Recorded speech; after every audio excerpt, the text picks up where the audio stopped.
I'm taking all your clients, and there's nothing you can do about it. My sister laughed. I calmly smiled and said, "Good luck." When she opened the files, "My name is Alexandra Carter, and at 35, I never expected to be betrayed by my sister. But here I was standing in my office at Carter Consulting Group, watching Sarah wave a USB drive in front of me like a trophy. Her smirk said everything. She thought she won. You always thought you were the smart one, didn't you, Alex? Sarah's perfectly manicured nails tapped against my mahogany desk. Always Dad's favorite, always the responsible one. Well, guess what? I just downloaded your entire client database, and I will take everything you've built. I remained seated, my expression neutral as I watched my younger sister's triumph. At 32, Sarah had always been impulsive, the sister who thought success should come instantly without the years of hard work I put in. She stood before me in her designer suit, thinking she'd finally gotten the upper hand. You really should update your password security, she continued, disappointed by my lack of reaction. Using Mom's birthday. So predictable. I sipped my coffee, letting the silence stretch between us. Are you done? Her smile faltered slightly. That's it? That's all you have to say? What would you like me to say, Sarah? That I'm surprised. Hurt. Should I beg you not to do this? She straightened her shoulders, trying to reclaim her moment of victory. I'm starting my consulting firm. By this time next month, every single one of your clients will be mine. I know everything about your business, Alex. Everything. I stood up slowly, smoothing my skirt as I walked to the window overlooking downtown Chicago. The city sprawled below, a maze of buildings and possibilities. Sarah, I've always wondered when this day would come. What's that supposed to mean? I turned back to face her, seeing not the confident woman she was trying to project, but the little sister who used to steal my clothes and copy my homework. You've been planning this for months, haven't you? Ever since Dad suggested you come work for me. Her silence was confirmation enough. Tell me something, I continued. When you accessed our system last night at 2 a.m., did you think about what you were stealing? Did you even look at the files? I don't need to look at them. I know your business inside and out. 3 years of working here, watching you run everything, thinking you're perfect. Her voice cracked slightly. Well, now it's my turn. I returned to my desk and sat down, folding my hands before me. You know what Mom used to say about shortcuts? Sarah's face darkened at the mention of our mother. Don't you dare bring her into this? She always said that the easy path teaches you nothing. She made us both start in the mailroom when we worked summer jobs at her company. Spare me the lectures, Alex. I'm done living in your shadow. By this time next week, Carter Consulting Group will be old news, and Stevens Consulting will be the new player in town. I raised an eyebrow. Stevens, going back to your married name? It's better for business. Carter is too associated with you. She grabbed her designer handbag from the chair. Don't bother trying to stop me. It'll be too late by the time you get your lawyers involved. As she reached the door, I called out, Sarah. She paused her hand on the handle. Good luck with those files, she said. She shot me one last triumphant look and walked out, her heels clicking against the hardwood floors of the office I'd built from scratch over the last decade. When the door closed, I picked up my phone and dialed a familiar number. Marcus, it's time. She took the bait. Activate protocol, sisters. My head of its calm and professional voice came through. Already done, boss. The trackers are active, and everything's being logged. Do you want me to start the countdown? Yes, and Marcus, make sure we document everything. My sister's about to learn a valuable lesson about trust and technology. As I hung up, I couldn't help but think about how we'd gotten here. 10 years ago, when I started Carter Consulting Group, Sarah was still in college, more interested in parties than business. Our mother had just passed away, leaving me her client list from her consulting firm and a letter I'll never forget. Alexandra, my darling, you're ready for this. Build something meaningful. But remember, success without integrity is nothing. And watch out for your sister. She has my ambition but your father's impatience. One day, she'll be your greatest ally or your biggest challenge. Be prepared for both. Mom had always seen things. After her death, I'd taken her advice and her clients, building a new consulting firm that focused on ethical business practices and long-term relationships. It wasn't the fastest path to success, but it was sustainable. 3 years ago, when Sarah showed up at my office, fresh from her divorce and looking for a job, I remembered Mom's words. I gave her a chance, starting her in account management. She was good. Excellent. She had Mom's charm and an instinct for client needs that couldn't be taught. But she was also impatient. I watched her grow frustrated with our methodical approach to growth.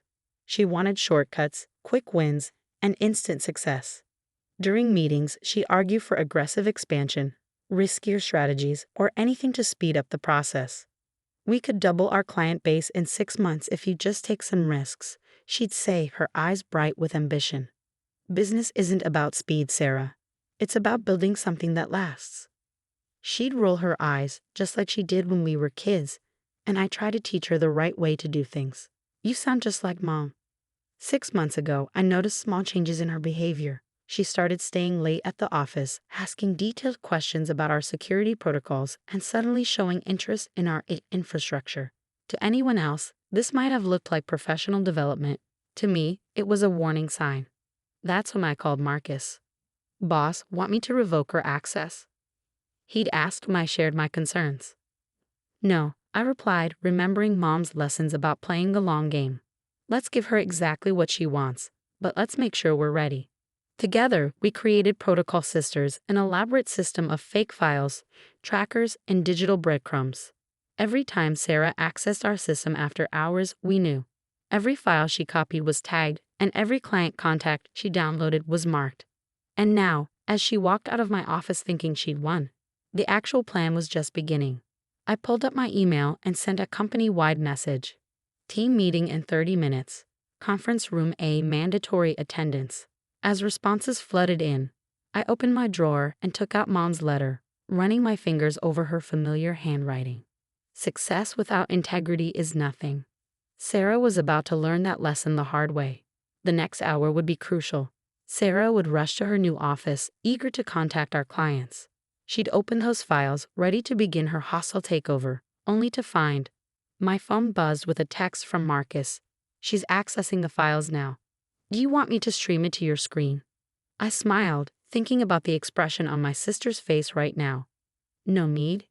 Give her time to realize what she's stolen. I'll be in the conference room preparing the team. As I gathered my materials for the meeting, I thought about Sarah's words. I know everything about your business. The irony was that she didn't know the most important thing.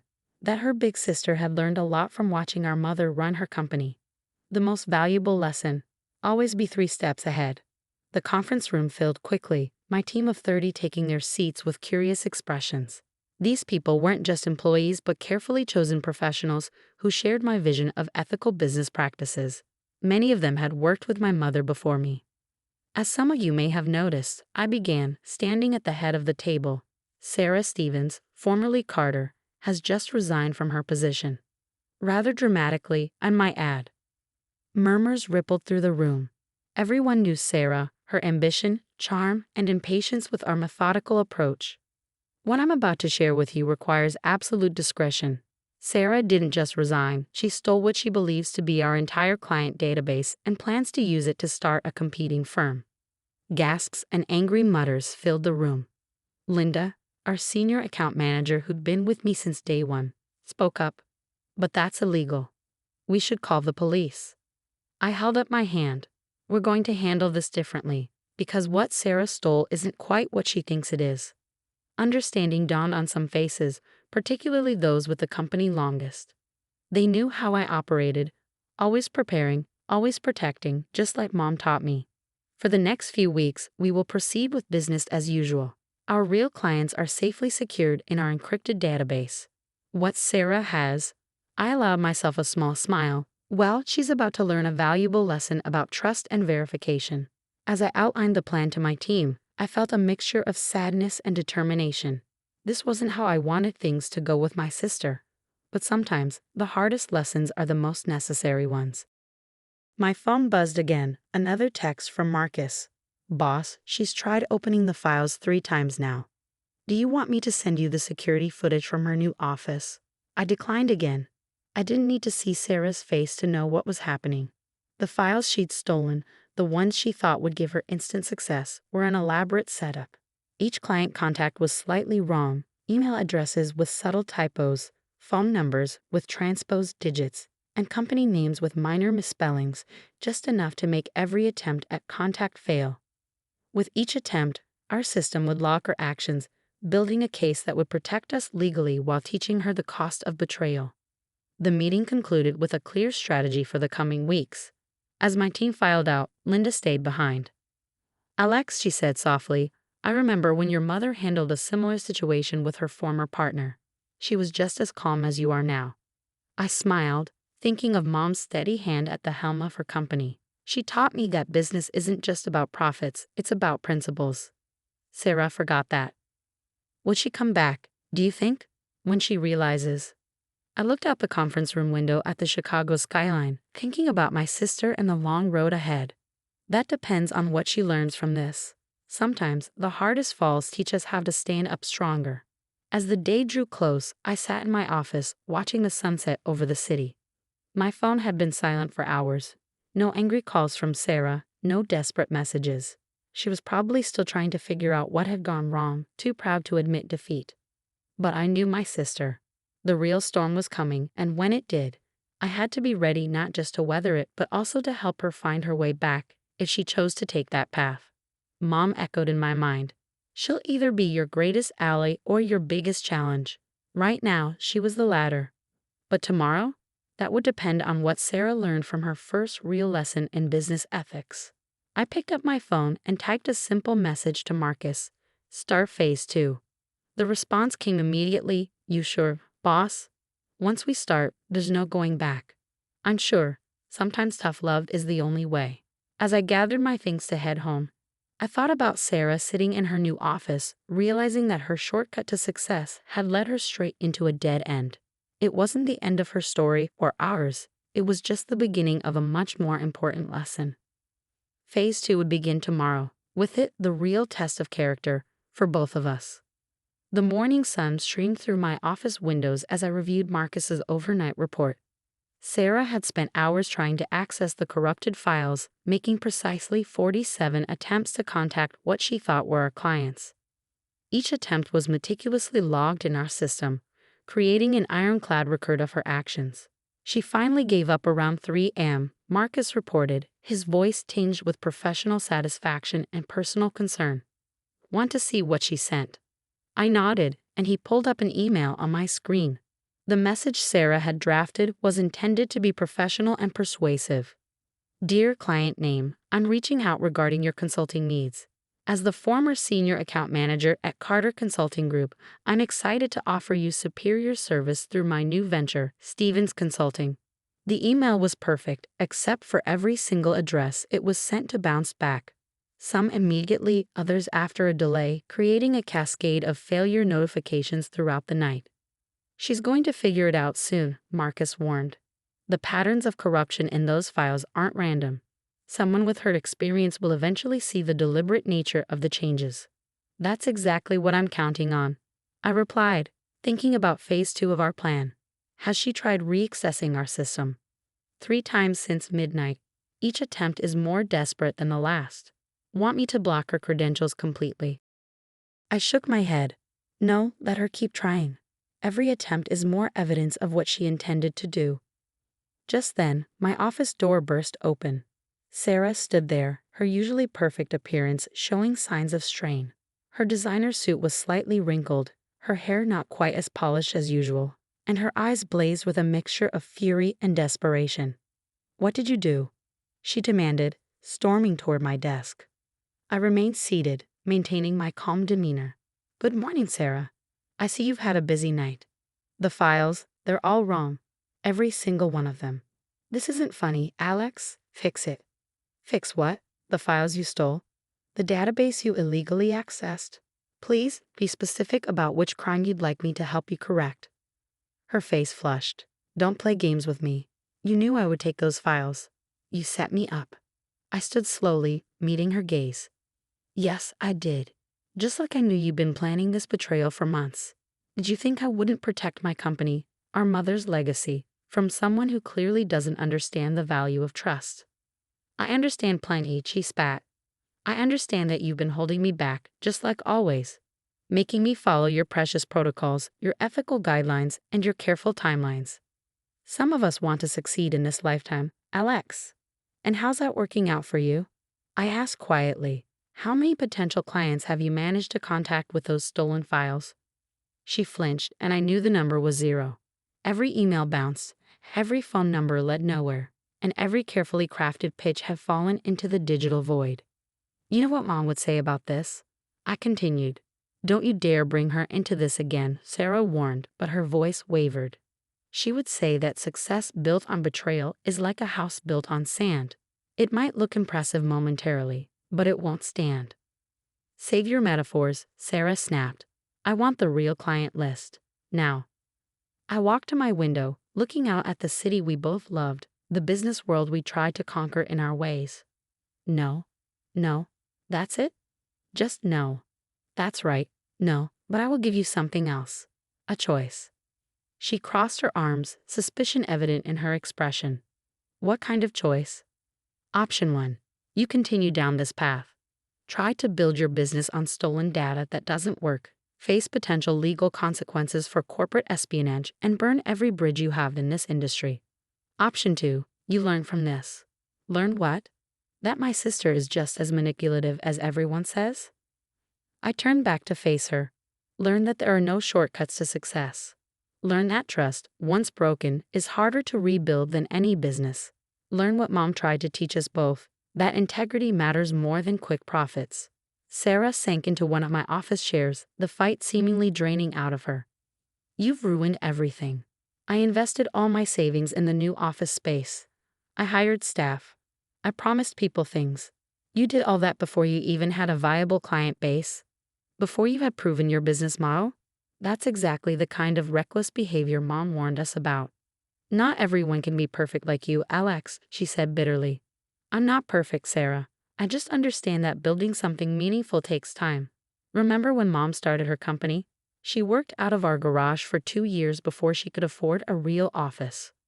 That was different. Times have changed. Have they? Has the importance of trust changed? Has the value of real relationships with clients changed? Sarah was quiet for a long moment, staring at her hands. When she finally spoke, her voice was smaller, more like the little sister I remembered. What am I supposed to do now? This was the moment I'd been waiting for, the opportunity to help her grow or watch her fall completely. Phase 2 depended entirely on how she responded to what I said next. That depends, I said carefully. Are you ready to learn how to build something real? Something that will last? She looked up, confusion replacing some of the anger in her eyes. What do you mean? I sat across from her, remembering all the times Mom had sat with us at the kitchen table, teaching us about business, life, and the importance of doing things the right way. I mean, are you ready to start over? Not as my employee or rival, but as someone who wants to create something meaningful. Start over. I just spent everything I had on this venture. I can't just. I held up my hand. Let me finish. What if I told you there's a way to turn this around? A way that doesn't involve stealing or shortcuts, but will require something much harder from you. What's that? Humility, patience, and a willingness to learn from your mistakes instead of running from them.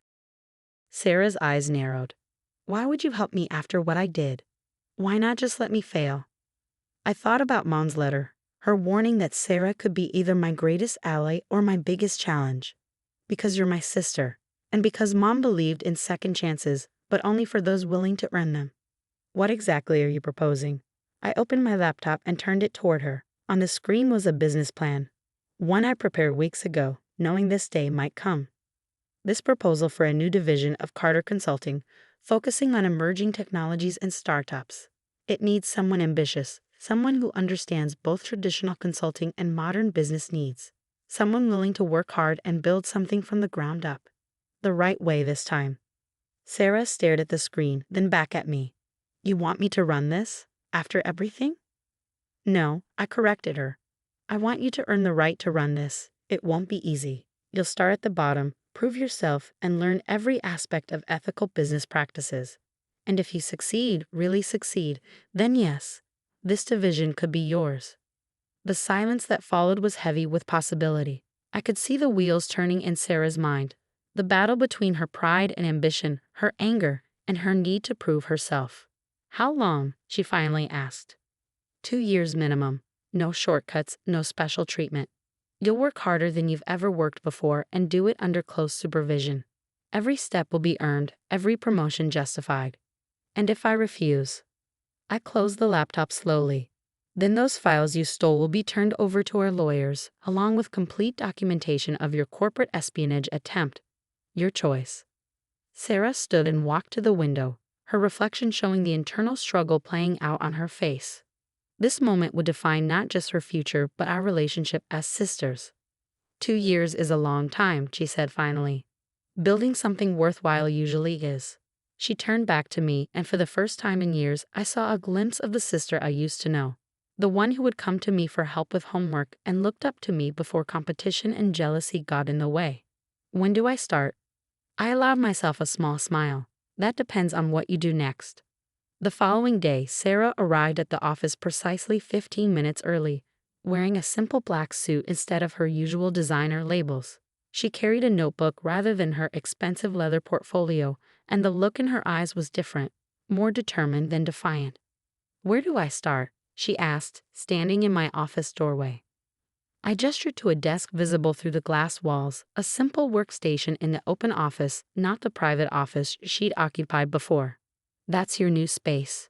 Marcus will set you up with basic system access. Read only, no client contact yet." She nodded, accepting the demotion without complaint. As she turned to leave, I called after her. "Sarah, your first task is to document everything you did with those stolen files. Every attempt to contact clients, every email, every plan you made.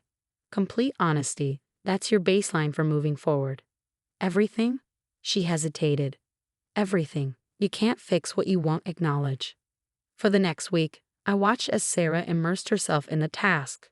She worked late, documenting her actions in meticulous detail. Her report revealed more than just the attempted theft. It showed a pattern of increasing desperation, of corners cut, and of ethics compromised long before the final betrayal. Marcus kept me updated on her system activity. "She's doing it right, boss," he reported. "There have been no attempts to access restricted areas or communication with outside contacts. She's staying in her lane." One evening, as the office emptied, I found Sarah still at her desk, staring at her computer screen.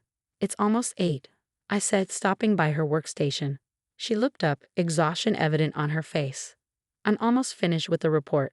There's so much I didn't want to see before. So many times I could have made different choices." I pulled up a chair. "Tell me about it." "Remember last year's client meeting with Davidson Corp?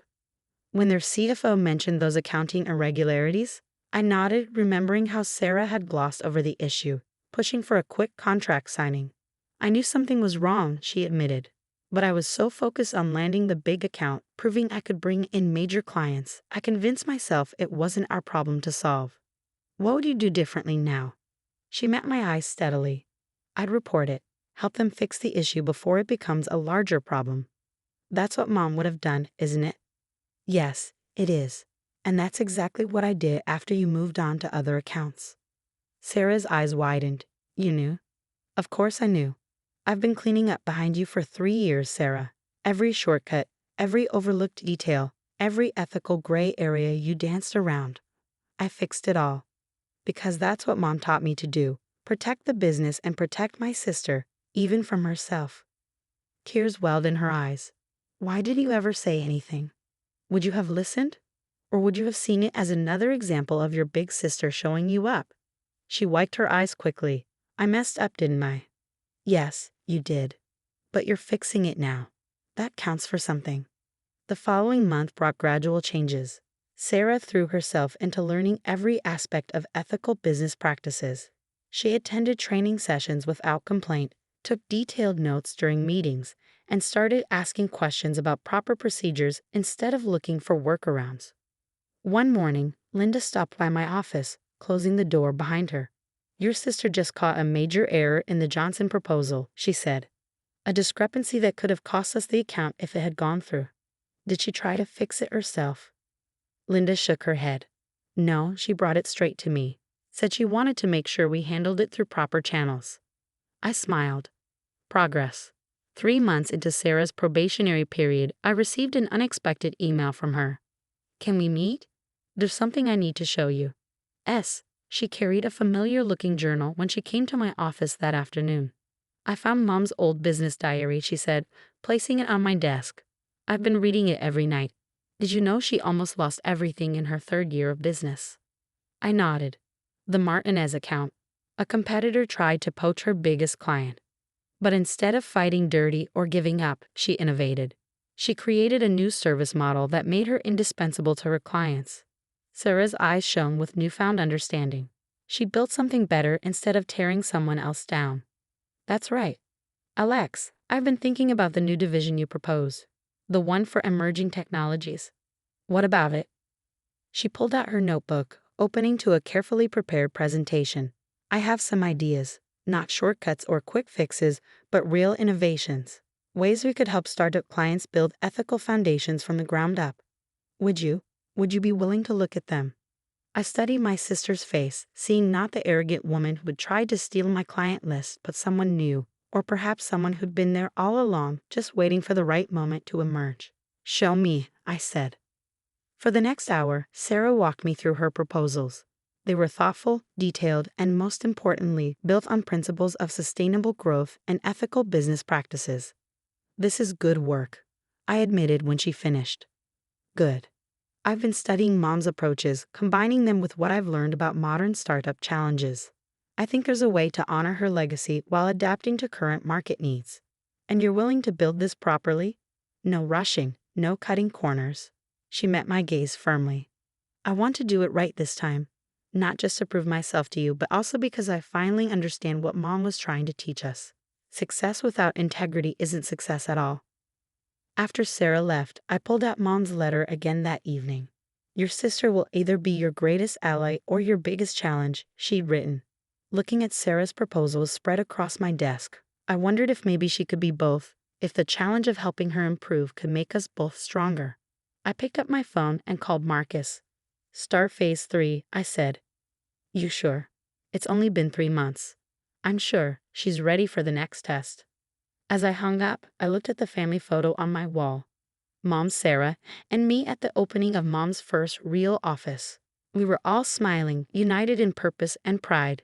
Maybe we could find our way back to that, not by erasing the past few months, but by building something new from the lessons learned.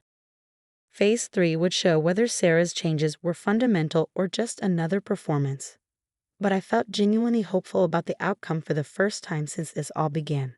The next day would bring new challenges, but we were finally moving in the right direction.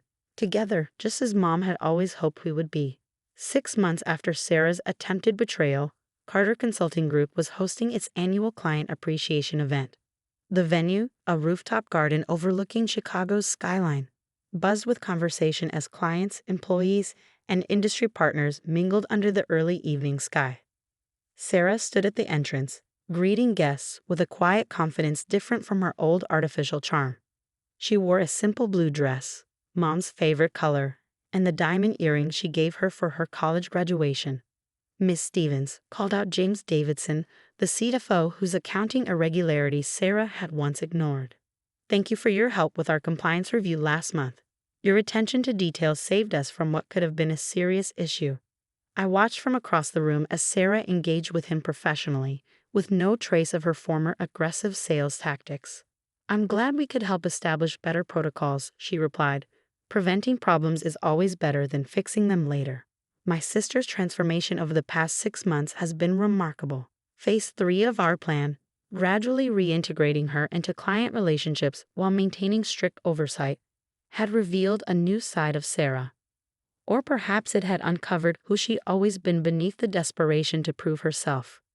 Marcus appeared at my elbow, tablet in hand. Latest client satisfaction numbers, he said, showing me the screen. Sarah's division is outperforming projections by 23%. And all above board.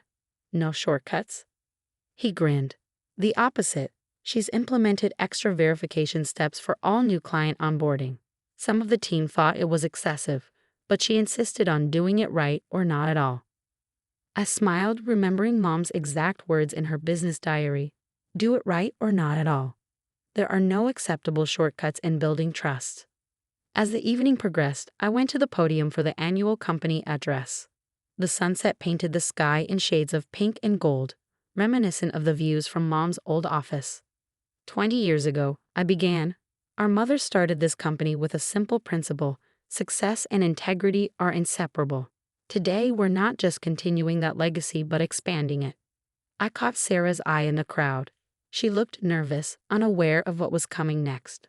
I'm pleased to announce that Carter Consulting Group is launching a new division focused on emerging technologies and startup ethics. This division will help new businesses build strong foundations based on principles of sustainable growth and corporate responsibility. Applause filled the room. Several of our tech industry clients nodded approvingly. Leading this initiative will be someone who has demonstrated business acumen and the more important quality our mother valued: the ability to learn from mistakes and emerge stronger. Sarah Stevens will serve as division director, effective immediately. The room erupted in applause again. Sarah stood frozen, tears welling in her eyes. This promotion had come 6 months earlier than promised. But she'd earned it, not through shortcuts or manipulation, but through genuine growth and hard work. As the applause died, I continued. Additionally, I'm announcing a change to our company's name. Moving forward, we will be known as Carter and Stevens Consulting Group. Sarah's hand flew to her mouth. This wasn't part of our original agreement. This was something more. Because sometimes, I said, looking at my sister, the strongest partnerships are forged through overcoming challenges together. After the announcement, Sarah found me on the quiet side of the rooftop. "Why?" she asked. I leaned against the railing, looking out at the city lights. "Remember what Mom used to say about second chances? That they're not given, they're earned. You earned this, Sarah, not by being perfect, but by being brave enough to change." She joined me at the railing. "I found something in Mom's diary last week," she said. "A note about us. Did you know she worried we'd end up rivals or partners?" I smiled. She might have mentioned it. She wrote that our different approaches to business, your careful planning and my ambitious drive, could tear the company apart or make it stronger than ever. She was right, wasn't she? She usually was. Sarah turned to face me. "I need to tell you something. That night, when I stole the client list, I wasn't just doing it for myself. I was trying to prove something." "What?" "That I could be more than just your little sister, more than the family's disappointment. I wanted to show everyone I could build something independently. And now," she smiled softly, "now I understand that building something together is better than tearing things apart alone." Just then, Linda approached with a small package. "I found this while cleaning out the old storage room," she said, handing it to me. "I thought you might want it." Inside was a framed photo I hadn't seen in years. Mom sitting at her desk with Sarah and me on either side of her, all three of us laughing at some forgotten joke. "I remember this," Sarah said, touching the glass gently. "It was right after she landed the Westbrook account. She let us help prepare the presentation. She said we were her secret weapons," I recalled.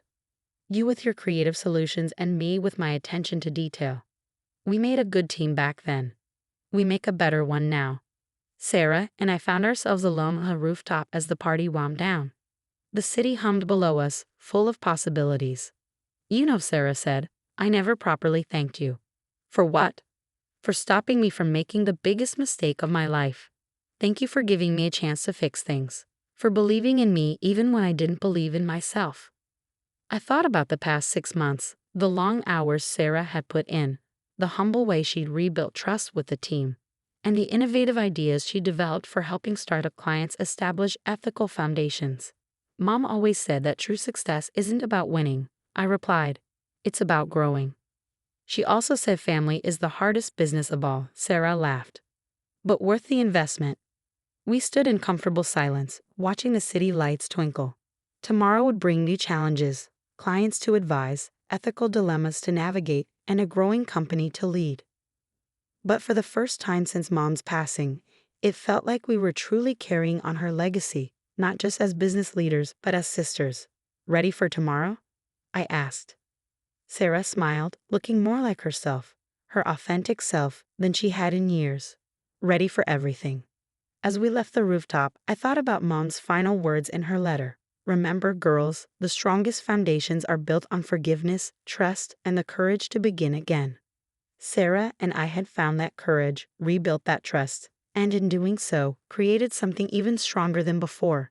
Not just a successful business, but a true partnership, forged in the fire of betrayal and tempered by the power of redemption.